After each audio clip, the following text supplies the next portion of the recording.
sejahtera untuk kita semua. Kami dari kelompok 5 akan mempresentasikan hasil dari makalah yang kami buat, yaitu analisis yuridis terhadap kasus penyiraman air keras oleh anggota TNI berdasarkan hukum pidana.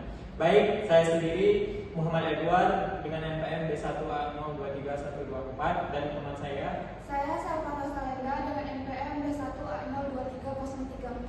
Saya Yerianti dengan NPM B1A023175. Saya Indah Zabira dengan NPM B1A023411. Saya Tania Ejina Marika dengan NPM B1A023411. Saya Bida Lestari dengan NPM B1A023062. Saya Alika Hidayat dengan NPM B1A023262. Baik, selanjutnya materi pendahuluan yang akan disampaikan langsung oleh Saudari Salva Rosalenda. Baiklah, pendahuluan yaitu dalam negara hukum, hukum pidana berperan penting untuk melindungi masyarakat dan hak asasi manusia, baik dengan menghukum pelaku maupun mencegah terjadinya kejahatan. Namun dalam praktiknya masih ada kesenjangan antara aturan dan pelaksanaan yang terlihat dari masih terjadinya kasus penyiraman air keras dengan dampak fisik dan psikologis yang serius. Kasus yang menimpa Andri Yunus juga menunjukkan adanya dugaan keterlibatan aparat negara sehingga menimbulkan persoalan terkait hukum dan prinsip equality before the law. Secara hukum, perbuatan tersebut dapat dikategorikan sebagai penganiayaan berat, berencana, atau bahkan percobaan pembunuhan, tetapi menjadi lebih kompleks karena berkaitan dengan jurisdiksi peradilan militer. Oleh karena itu, penelitian ini penting untuk mengkaji secara menyeluruh aspek hukum pidana, hukum militer, dan perlindungan HAM guna mewujudkan keadilan serta kepastian hukum. Teman-teman, selanjutnya ada kasus posisi. Kasus ini terjadi pada 12 Maret 2026 di Jalan Salemba 1 Talang, Jakarta Pusat. Ketika korban yakni Andri Yunus disiram air keras oleh pelaku saat baru keluar dari kantor Yayasan Lembaga Bantuan Hukum Indonesia. Akibatnya, korban mengalami luka bakar serius hingga 20-24% bagian tubuhnya yang berpotensi cacat permanen serta trauma fisik dan psikologis. Hasil penyelidikan mengungkap bahwa pelaku adalah 4 anggota aktif Tentara Nasional Indonesia yang melakukan tindakan tersebut secara bersama-sama dan terencana. Dengan pembagian peran, ada pelaku utama, pengemudi, pengintai, dan pengawas.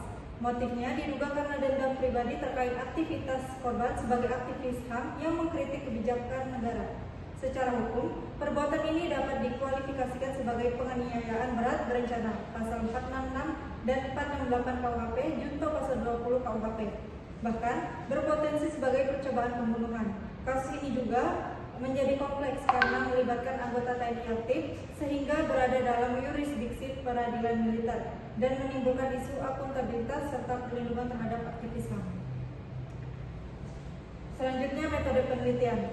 Penelitian yang kami angkat di sini menggunakan metode penelitian hukum normatif atau yuridis normatif, yaitu dengan menganalisis peraturan perundang-undangan yang berlaku, khususnya KUHP terbaru, Undang-Undang Nomor 1 Tahun 2023, serta aturan lain yang relevan. Pendekatan yang digunakan meliputi pendekatan perundang-undangan, konseptual, dan kasus, dengan mengkaji kasus penyiraman air keras terhadap Andri Yunus. Data yang digunakan merupakan data sekunder yang terdiri dari bahan hukum primer, sekunder, dan tersier yang dikumpulkan melalui studi kepustakaan. Selanjutnya, data analisis secara kualitatif dengan metode deduktif, yaitu menarik kesimpulan dari aturan umum di kasus konkret tersebut. Baik, saya akan melanjutkan materi selanjutnya, yaitu kualifikasi peristiwa hukum. Kasus penyiraman air keras ini dapat dikategorikan sebagai peristiwa hukum karena terdapat tindakan nyata yang dilakukan oleh manusia secara sadar dan berencana, serta menimbulkan akibat hukum berupa luka berat pada korban. Tindakan tersebut jelas termasuk perbuatan melawan hukum karena tidak memiliki alasan terbenar maupun pemaaf. Selain itu, perbuatan ini juga memiliki unsur tindak pidana, yaitu adanya perbuatan, kesalahan atau niat atau mensrea serta pertentangan dengan hukum yang berlaku. Dengan terpenuhnya seluruh unsur tersebut, maka pelaku dapat diminta pertanggungjawaban secara pidana secara menyeluruh. Selanjutnya ada kualifikasi delik hukum pidana material. Dalam perspektif hukum pidana material, perbuatan penyiraman air keras ini dapat dikualifikasikan ke dalam beberapa bentuk delik. Yang pertama sebagai percobaan pembunuhan berencana, Berdasarkan pasal 458 junto, pasal 17 junto, pasal 20 KUHP 2023, serta terdapat unsur niat untuk menghilangkan nyawa serta adanya perencanaan matang yang dilakukan sebelumnya. Kedua, sebagai penganiayaan berat berencana berdasarkan pasal 469 KUHP, mengingat korban mengalami luka berat seperti luka bakar dan kerusakan mata. Ketiga, sebagai penganiayaan biasa berdasarkan pasal 468 KUHP, sebagai alternatif terakhir apabila unsur luka berat dan percobaan tidak terbukti. Unsur penting yang memperkuat kualifikasi ini adanya perencanaan selama beberapa hari, dilakukan secara bersama-sama serta tidak adanya alasan kebenaran atau pemaaf. Baiklah, saya akan lanjutkan materi seperti yang sudah rekan saya sampaikan pada pembahasan sebelumnya mengenai kualifikasi peristiwa dan kualifikasi delik. Yang pada intinya membahas bahwa dalam kasus ini perbuatan yang dilakukan oleh para terdakwa ini dapat secara tegas dikualifikasikan sebagai perbuatan yang melanggar hukum pidana. Oleh karena itu, penentuan bahwa peristiwa ini merupakan suatu peristiwa melanggar hukum pidana menimbulkan konsekuensi bahwa analisis harus diarahkan pada kualifikasi delik dalam hukum pidana material. Berdasarkan fakta yang ada, perbuatan pelaku dapat dikonstruksikan melalui pendekatan dakwaan berlapis atau subsidiaritas. Itu saya akan membahas berkaitan dengan konstruksi dakwaan berlapis atau subsidiaritas. Dalam kasus ini, Auditor Militer Letkol CHK Muhammad Iswadi dalam sidang pembacaan dakwaan pada 29 April 2026 mendakwa keempat terdakwa dengan dakwaan berlapis sebagai berikut. Primer, pasal 469 ayat 1, junto pasal 20 huruf C, Undang-Undang Nomor 1 Tahun 2023 KUHP. Subsidiar, pasal 468 ayat 1, Undang-Undang Nomor 1 Tahun 2023 KUHP. Lebih subsidiar yaitu pasal 467 ayat 1, junto ayat 2, junto pasal 20 huruf C, Undang-Undang Nomor 1 Tahun 2023 tentang KUHP.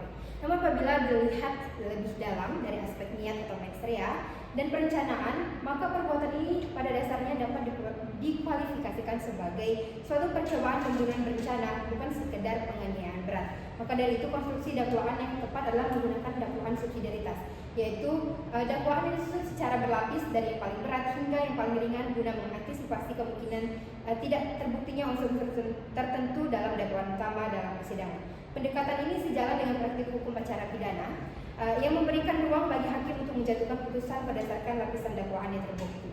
Dalam kasus ini kami mengkonstruksikan dakwaan dalam bentuk subsidiaritas, yaitu sebagai berikut. Dakwaan primer yaitu pasal 459 junto pasal 17 junto pasal 20 huruf C Undang-Undang Nomor 1 Tahun 2023 tentang KUHP.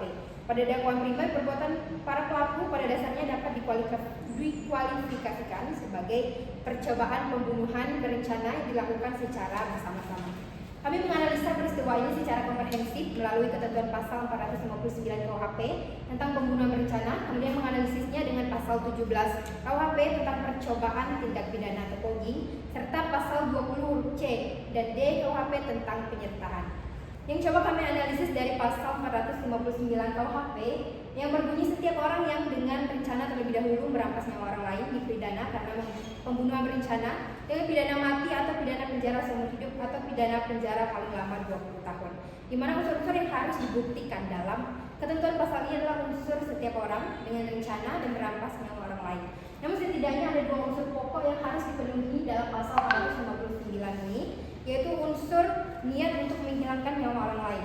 Unsur merampas nyawa mensyaratkan adanya kehendak yang diarahkan kepada hilangnya kehidupan korban, bukan sekedar menimbulkan luka atau rasa sakit.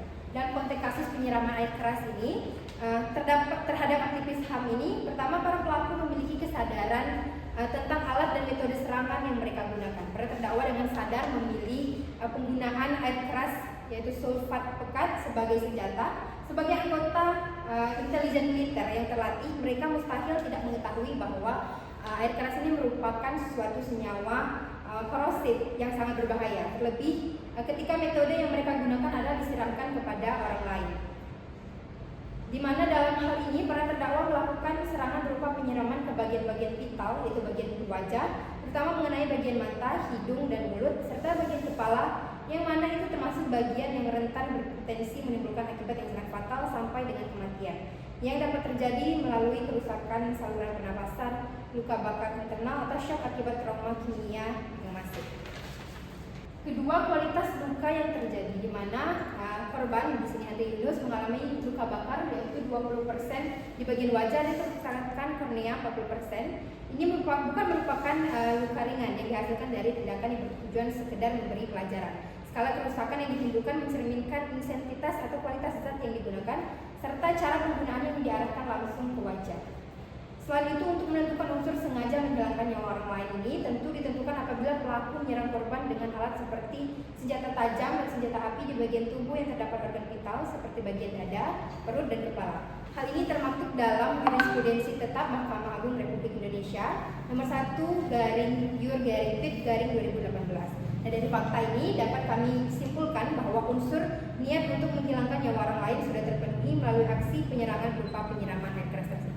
Kemudian unsur kedua dari pasal 459 ini adalah dengan rencana terlebih dahulu. Ini adalah unsur kunci yang membedakan pembunuhan berencana daripada pembunuhan biasa, sekaligus menjadi jantung argumentasi konstruksi pasal 459, di mana doktrin Forbeck-Harat dalam jurisprudensi Indonesia mensyaratkan 3 syarat kumulatif. Pertama itu keputusan kehendak lahir dan suasana batin yang tenang, bukan dalam keadaan terpengaruh emosi yang mendadak. Kemudian tersedia cukup waktu antara lahirnya niat dan pelaksanaan sehingga pelaku dapat memikirkan ulang dan membatalkan.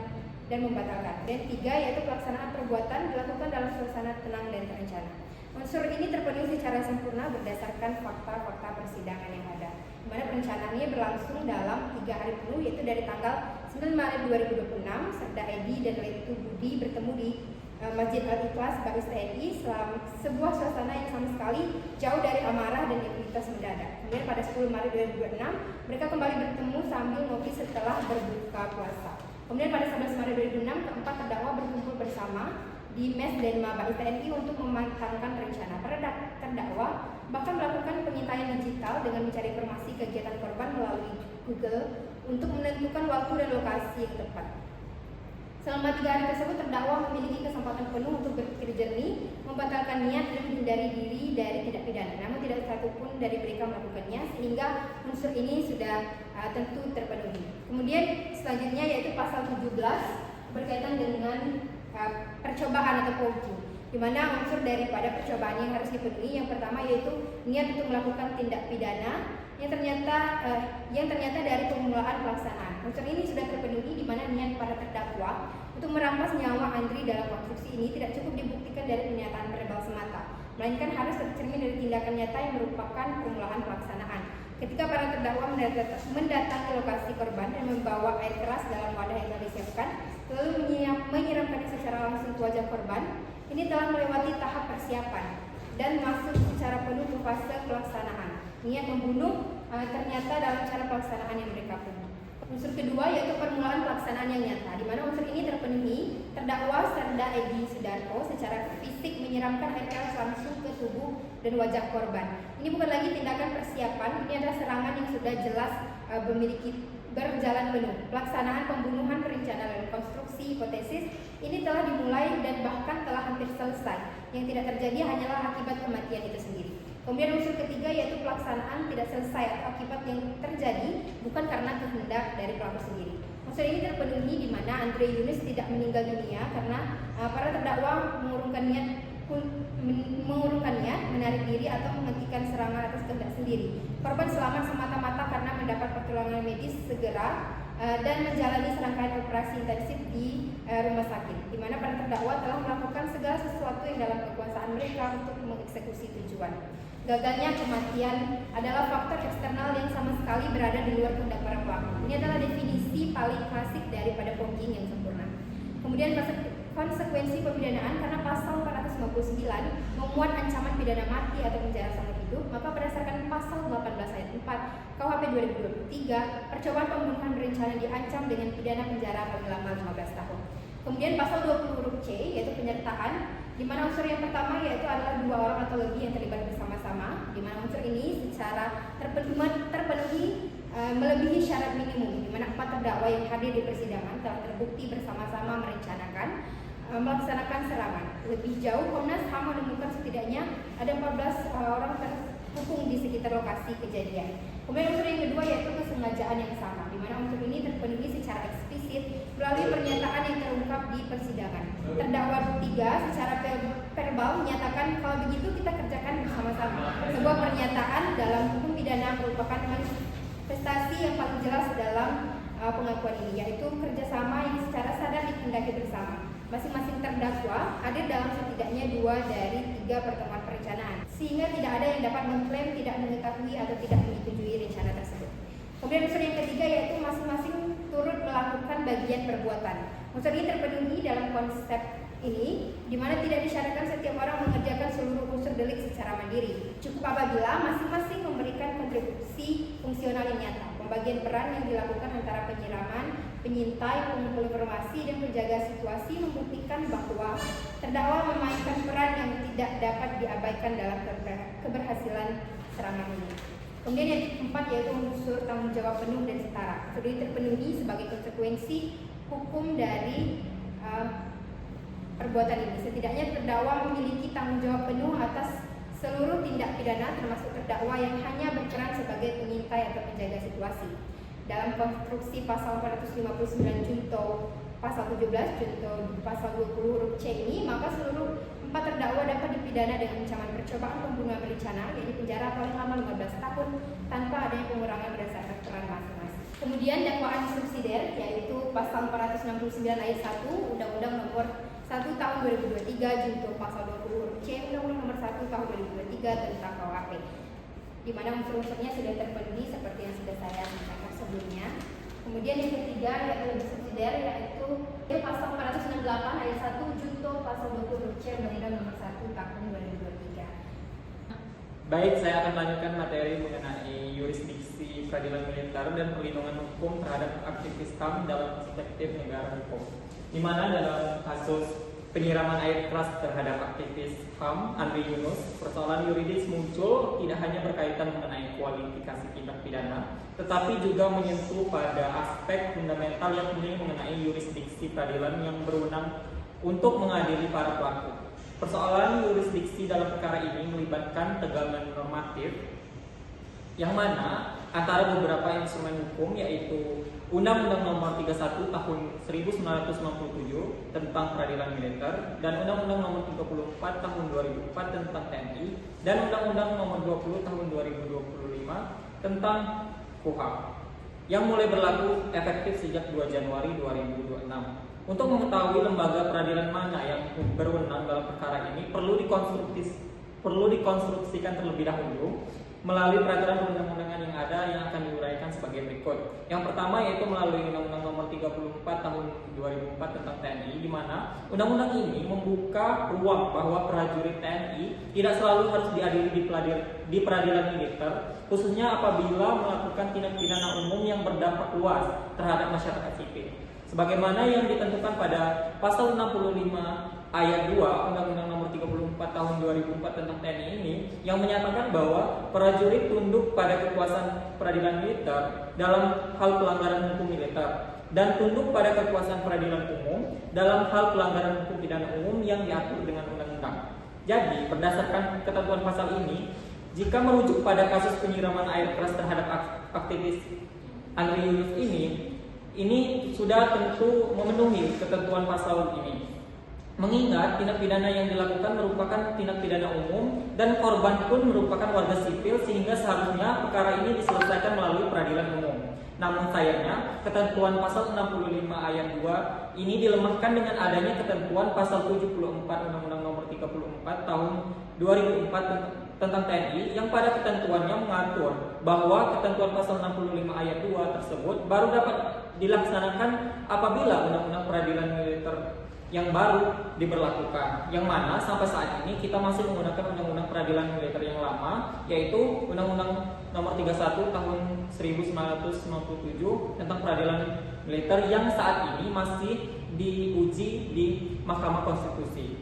Selanjutnya yaitu dalam perspektif Undang-Undang Nomor 31 Tahun 1997 tentang peradilan militer secara normatif sesuai dengan apa yang diatur dalam Undang-Undang Peradilan Militer ini, khususnya dalam pasal 9 ayat 1 Undang-Undang Nomor 31 Tahun 1997 tentang peradilan militer ditegaskan bahwa pengadilan dalam lingkungan peradilan militer berwenang untuk mengadili tindak pidana yang dilakukan oleh prajurit TNI.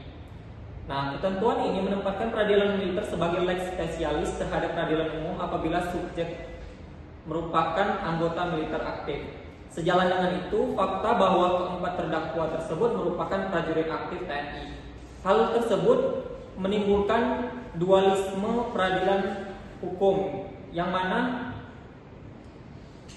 harus dianalisis lebih dalam perspektif negara hukum dan prinsip equality before the law yang memunculkan problematika berupa dualisme yurisdiksi peradilan yang berimplikasi pada keadilan berikut.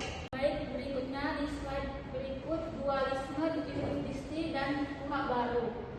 Pada slide ini saya akan menjelaskan bahwa kasus ini menjadi menarik sekaligus kontroversial karena melibatkan aparat militer, tapi korbannya merupakan warga sipil sehingga muncul perdebatan mengenai lembaga peradilan mana yang paling berwenang untuk mengadili perkara tersebut. Permasalahan ini semakin kompleks dengan hadirnya kuhap baru yaitu Undang-Undang Nomor 20 Tahun 2025. Dalam pasal 110 dijelaskan apabila suatu tindak pidana dilakukan secara bersama-sama oleh pelaku militer dan sipil atau disebut sebagai koneksitas, maka pada prinsipnya perkara tersebut diperiksa di peradilan umum.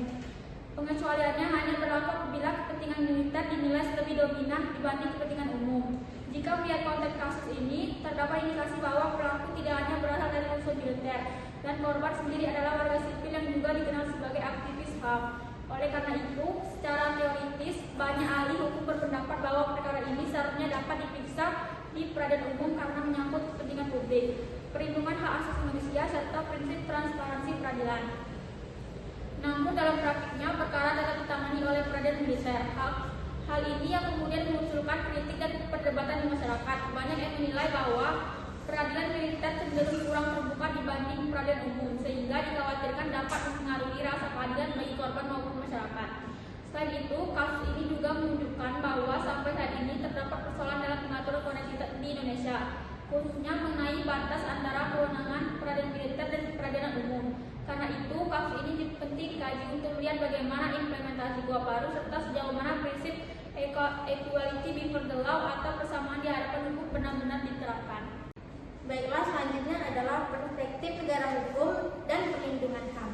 Pada pasal 170 ayat 1 dan ayat 2 Undang-Undang Nomor 20 Tahun 2005 tentang KUHP mengatur bahwa perkara koneksitas antara pelaku sipil dan militer pada dasarnya diperiksa di pengadilan umum, kecuali jika titik berat kerugian menyangkut kepentingan militer, maka diperiksa di pengadilan militer.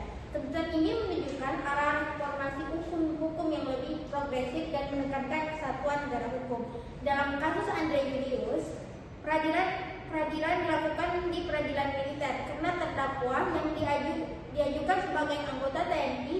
Namun, temuan Komnas HAM mengenai dugaan keterlibatan 16 orang membuka kemungkinan adanya pelaku sipil, sehingga pelaku dapat dikategorikan sebagai koneksitas dan seharusnya diperiksa di pengadilan umum. Selain itu, korban merupakan aktivis HAM, sehingga titik berat kerugian tidak berkaitan dengan kepentingan militer. Hal ini memperkuat argumentasi bahwa perkara ini tepat diperiksa di pengadilan umum. Dalam perspektif masyarakat sipil dan HAM, peradilan militer dinilai kurang transparan dan rawan konflik kepentingan karena berada pada satu garis komando dengan institusi pelaku. Kondisi ini menimbulkan keraguan terhadap independensi dan akuntabilitas penegakan hukum. Data pemantauan Kompas menunjukkan banyak putusan peradilan militer menjatuhkan hukuman yang ringan, termasuk pada kasus pelanggaran HAM berat.